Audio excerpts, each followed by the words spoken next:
Shalom. This week's Sedra is Sedra Pinchas. There isn't one path of observing the Torah and being a servant of God. While the 613 mitzvos must be kept and halacha must be observed, there is a great leeway given to every Jew in how they conduct their personal service of God.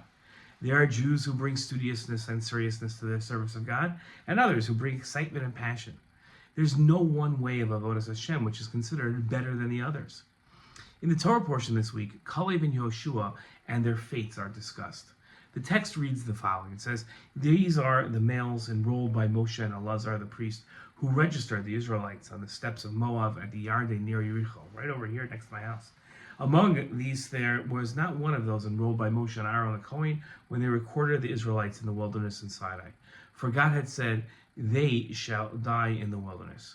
Not one of them survived, except Kalev the son of Yefuneh and Yehoshua the son of Nun."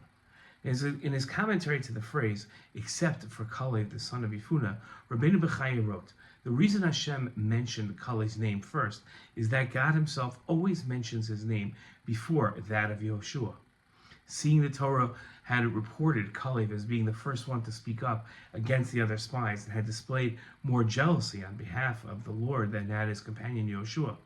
Furthermore, God had described Kalev as my servant, the highest type of compliment accorded to mortals. Moshe, on the other hand, always mentioned Yehoshua first to indicate that Yehoshua possessed more wisdom. Now, when God told Moshe that Yehoshua was going to take over for him, God said to Moshe, "Take Yehoshua ben Nun, a man with whom there is spirit, and you shall place your hand upon him. You shall stand him before Elazar the Kohen and before the entire nation, and you shall charge him as your successor before their eyes. You shall endow him with your radiance, in order that the entire nation of Bnei Israel hearken to him." Now, Rashi wrote about the background to Yehoshua being chosen to succeed Moshe. He wrote that when Moshe heard that God said to him, "Give the inheritance of Tzlofchad to his daughters," Moshe said to himself, "The time has come that I should ask something that I want, that my sons should inherit my high position." But God replied to Moshe, "I don't want your sons to succeed you. Yehoshua deserves to receive the reward of his service, because he has never departed from the tent."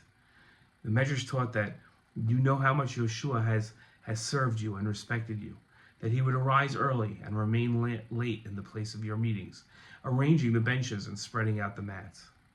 God viewed Kalev as an ideal servant. He fulfilled the Torah with enthusiasm and passion. He took initiative, bravely speaking against the spies who were giving false reports about the Jewish people's chances of conquering the land.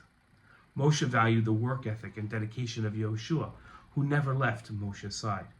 Now, both are ideal methods of serving God, and both set a model for the Jewish people.